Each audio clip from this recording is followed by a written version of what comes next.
देखने और सुनने वालों को अस्सलाम वालेकुम। नाज़रीन, आज से 20 साल पहले डॉक्टर आफिया सिद्दीकी को अगवा किया गया था और वो आज भी अमेरिका की एक बदतरीन जेल FMC काज़वेल में है। आखिर वो क्या वजह थी कि डॉक्टर आफिया सिद्दीकी को अगवा किया गया और 86 साल कैद की सजा सुनाई गई? आखिर इन्होंने ऐसा क्या फार्मूला तैयार किया था जिससे अमेरिका खौफजदा था? आज डॉक्टर आफिया सिद्दीकी की रिहाई के लिए क्या कोशिशें की जा रही हैं और जिसकी वजह से उम्मीद की जा रही है कि वो जल्द रिहा हो जाएंगी, इस सब के बारे में जानने के लिए वीडियो को आखिर तक जरूर देखिएगा। नाज़रीन, डॉक्टर आफिया सिद्दीकी के खानदान की बात करें तो एक सादा सा मजहबी और पढ़ा लिखा घराना था। इनके वालिद का मजहबी तालीम की तरफ बहुत रुझान था। इन्होंने अपने बच्चों को मजहबी तालीम के साथ साथ दुनिया की आला तालीम भी दिलवाई। डॉक्टर आफिया सिद्दीकी बहुत अक्लमंद और ज़हीन थी। इनको 300 साल में पैदा होने वाले ज़हीन तरीन अफराद में शुमार किया जाता है। तकारीर के मुकाबलों में अक्सर मरहूम आमिर लियाकत भी इनके साथ होते। लड़कों में आमिर लियाकत इनाम जीतते और लड़कियों में आफिया सिद्दीकी। अगर कभी सबका एक साथ मुकाबला होता तो आमिर लियाकत कहते कि वो दूसरी तीसरी पोजीशन के लिए मेहनत करते हैं, क्योंकि पहली पोजीशन तो आफिया की ही होगी। डॉक्टर आफिया के खानदान में वैसे तो लड़कियों की जल्दी शादी कर दी जाती, लेकिन इनके भाई तालीम के लिए अमेरिका गए थे। इन्होंने डॉक्टर आफिया को यूनिवर्सिटी ऑफ ह्यूस्टन में स्कॉलरशिप के लिए अप्लाई करने का मशवरा दिया। इस तरह डॉक्टर आफिया सिद्दीकी तालीम हासिल करने अमेरिका चली गई। इसके बाद इन्हें MIT, जो कि दुनिया की बेहतरीन यूनिवर्सिटी समझी जाती है, वहां से स्कॉलरशिप की ऑफर मिली। वहां से इन्होंने बायोलॉजी में ग्रेजुएशन किया और अपनी रिसर्च में अवार्ड भी हासिल किया। इसके बाद इन्होंने PhD भी की। कहा जाता है कि अपनी तालीम के दौरान आफिया सिद्दीकी ने एक ऐसी रिसर्च भी की थी जो अमेरिका के बड़े बड़े साइंसदान भी नहीं कर सके थे। इस रिसर्च का इस्तेमाल करते हुए किसी भी मुल्क के लिए एक बेहतरीन दिफाई निजाम बनाया जा सकता था, यानी बहुत ताकतवर हथियार बनाए जा सकते थे। अमेरिका के कुछ साइंसदानों को इस बात का पता लगा तो इन्होंने अमेरिकी इदारों को इस बात की खबर दी कि डॉक्टर आफिया के पास एक बहुत ही अहम रिसर्च है जो अगर पाकिस्तान के हाथ लगी तो हमारा बहुत नुकसान होगा। इस तरह डॉक्टर आफिया सिद्दीकी से वो रिसर्च हासिल करने के लिए अमेरिकी इदारों ने कोशिश शुरू कर दी। दोस्तों, डॉक्टर आफिया सिद्दीकी को अंदाजा था कि अगर ये रिसर्च अमेरिका के हाथ लग गई तो वो हमेशा की तरह इसे मुसलमानों के खिलाफ इस्तेमाल करेंगे। इसी वजह से डॉक्टर आफिया सिद्दीकी ने वो रिसर्च एक राज की तरह अपने पास रखी।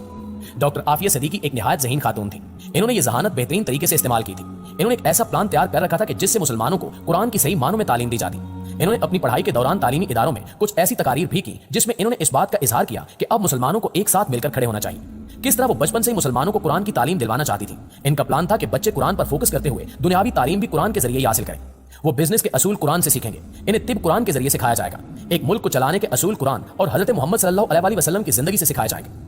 नाज़रीन, 1995 में डॉक्टर आफिया सिद्दीकी की शादी अमजद खान से हो गई और 1996 में इनका पहला बेटा अहमद पैदा हुआ।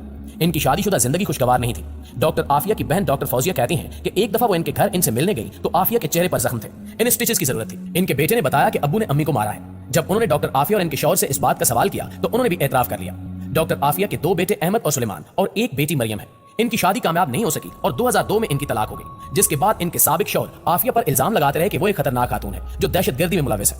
हैरत की बात यह है कि इसके बावजूद उसने अपने बच्चों को मुकम्मल कस्टडी डॉक्टर आफिया को दे दी। ये बात ये साबित करने के लिए काफी है कि इनके साबिक शौहर के लगाए गए इल्जामात मुकम्मल झूठ थे। कुछ रिपोर्ट्स के मुताबिक डॉक्टर आफिया के शौहर अमजद अमेरिका की तरफ से की गई साजिश में मुलविस थे।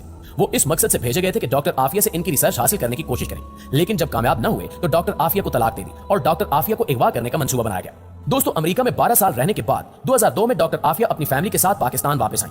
31 मार्च 2003 के दिन कराची में डॉक्टर आफिया अपने 3 बच्चों के साथ एक टैक्सी में सवार हुई। वो इस्लामाबाद की फ्लाइट के लिए एयरपोर्ट जा रही थी, लेकिन रास्ते में कुछ लोगों ने इन चारों को रोका और टैक्सी से निकाल लिया। अगले 5 साल यानी 2008 तक वो सब गायब रहे। 2008 में अमेरिकी इदारों की तरफ से डॉक्टर आफिया के घर वालों से राब्ता किया गया और डॉक्टर आफिया के बड़े बेटे अहमद को डॉक्टर आफिया के घर वालों के हवाले कर दिया गया। इसके बाद से वो अपनी खाला डॉक्टर फौजिया और अपनी नानी के साथ रहता है। इसके बाद 2010 में DNA टेस्ट के बाद डॉक्टर आफिया की बेटी मरियम को डॉक्टर फौजिया के हवाले कर दिया गया। डॉक्टर आफिया को अफगानिस्तान में बगराम डिटेंशन सेंटर में रखा गया था। 2006 में मुअज्जम बेग की किताब एनिमी कॉम्बेटेंट के नाम से आई। मुअज्जम बेग बगराम और ग्वांतानामो जेल में कैदी रह चुके थे। उन्होंने अपनी किताब में यह जिक्र किया कि बगराम जेल में इन्हें एक औरत की इंतहाई दर्दनाक चीखें सुनाई देती थी। वहां एक औरत कैदी नंबर 605 और the grey lady of Bagram के नाम से मशहूर हो गई थी। कुछ लोगों ने यह ख्याल किया कि हो सकता है कि वो डॉक्टर आफिया ही हो, लेकिन ये बात यकीन के साथ नहीं कही जा सकती थी। 2008 में डॉक्टर आफिया को कैद से रिहा किया गया और इनके पास एक बच्चे को लेकर गए जिसके बारे में कहा कि आपका बेटा अहमद है। वहां से आफिया और इसके बच्चे को कत्ल करने का मंसूबा बनाया गया। यहां से कहानी के 2 रुख शुरू होते हैं। अफगानिस्तान की तरफ से कहानी का यह रुख सुनाया जाता है कि डॉक्टर आफिया को उसके बच्चे के साथ गवर्नर हाउस की तरफ जाने के लिए कहा गया था, लेकिन वो गवर्नर हाउस की तरफ जाने की बजाय मस्जिद की तरफ गई और कमजोरी की वजह से गिर गई। जबकि दूसरी तरफ अमेरिका की तरफ से यह बयान दिया जाता है कि इनके फौजियों के पास यह खबर थी कि एक दहशतगर्द औरत आएगी जो देखने में बहुत कमजोर लगेगी लेकिन बहुत खतरनाक है। इसके साथ एक बच्चा भी होगा। हुक्म दिया गया था कि जैसे ही उस औरत को देखो फौरन उसे कत्ल कर दो, तो उन्होंने इनको देखते ही शूट कर दिया और कत्ल कर दिया गया। ये एक झूठी खबर थी जो यकीनन इनके घर वालों और पाकिस्तानी कौम के लिए बहुत तकलीफ दे रही। डॉक्टर आफिया पर इल्जाम लगाया गया कि इन्होंने अमेरिका के फौजी अफसरों पर कातिलाना हमला करने की कोशिश की है, जबकि ऐनी शाहिदीन के मुताबिक आफिया इतनी कमजोर हालत में थी कि मस्जिद की दीवार के करीब गिर गई थी। दोस्तों, सवाल यह है कि इस हालत में इन्होंने फौजी अफसरों पर हमला कैसे किया? यकीनन ये एक बहुत बड़ा और झूठा इल्जाम था जो डॉक्टर आफिया पर लगाया गया था। 2010 में अमेरिकी अदालत में समाअत हुई और डॉक्टर आफिया को कोर्ट में पेश किया गया। उनके दांत टूटे हुए थे, बाजुओं पर जख्म थे और जंजीरों में जकड़ा गया था। वहां इनके भाई भी मौजूद थे, लेकिन इन्हें डॉक्टर आफिया से मिलने की इजाजत भी नहीं दी गई। इस पेशी के दौरान तमाम सबूत डॉक्टर आफिया के हक में थे। मेडिकल रिपोर्ट्स गवाह थी कि इन पर किस कदर तशद्दुद किया गया, लेकिन इस सब के बावजूद डॉक्टर आफिया को 86 साल की कैद की सजा सुना दी गई। आज डॉक्टर आफिया अमेरिका की FMC कॉसवेल जेल में है, जिसे जहन्नुम के गढ़ से तशबीह दी जाती है। ये जेल बाहर की दुनिया से मुकम्मल तौर पर कटी हुई है।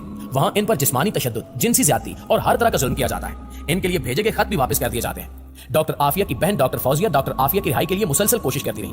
हाल ही में डॉक्टर फौजिया और सेंटर मुश्ताक अहमद डॉक्टर आफिया से मुलाकात के लिए अमेरिका रवाना हुए। डॉक्टर आफिया के अगवा के 20 साल बाद इनकी बहन इनसे मिलने गई तो इनसे हाथ मिलाने और गले मिलने की इजाजत भी नहीं थी। कमरे के एक हिस्से में कौम की बेटी डॉक्टर आफिया थी और दूसरी तरफ डॉक्टर फौजिया, सेंटर मुश्ताक अहमद और इनके वकील। दरमियान में शीशे की दीवार थी।